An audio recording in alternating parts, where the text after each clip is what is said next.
Hi everybody, this is Saad for the Sad Truth. I'm wearing headphones today because there's a bit of construction noise outside and I thought it might be a bit distracting.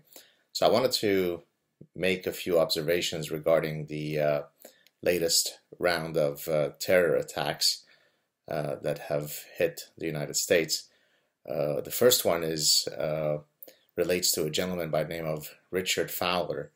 I didn't know who he was until I saw him on a few occasions on TV recently, and I mean, he exemplifies every single social justice warrior talking point that is imaginable.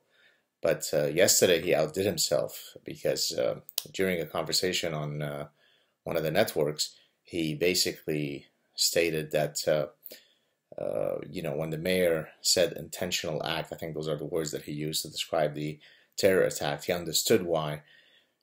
Because to state terrorism is problematic, since using word association, people might associate the word terrorism with Muslims, and therefore we should avoid using the word terrorism.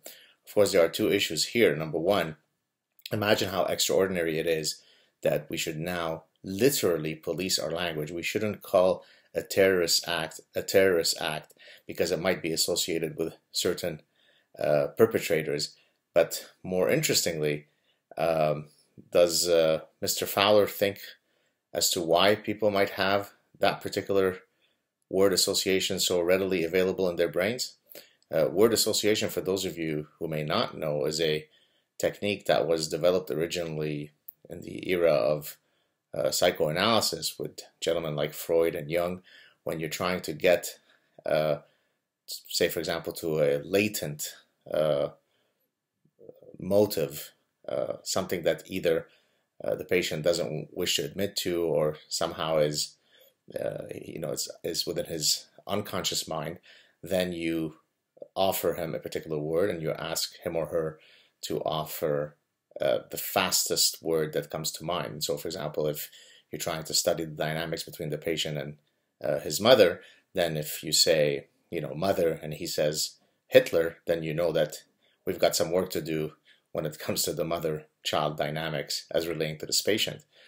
Subsequently, of course, marketers took these projective techniques and used them in marketing, where you're trying to understand the latent motives of consumers in terms of why they do the things that they do. But going back to Mr. Fowler, is it not telling that Mr. Fowler is proclaiming that when you mention the word terrorism, the word association, or the word that is associated with terrorism, is one that he would prefer that people not have cued in their brains?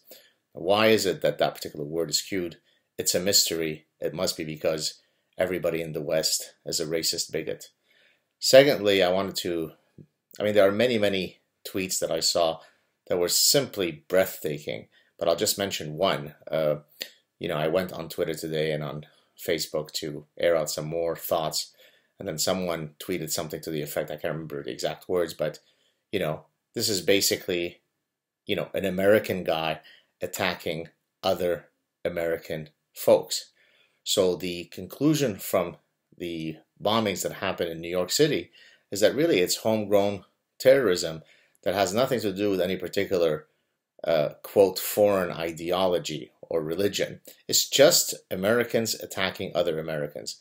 Now you wonder if somebody who espouses such a thought is genuinely naturally lobotomized, or is just diabolically duplicitous. And similar tweets can be found throughout Twitter.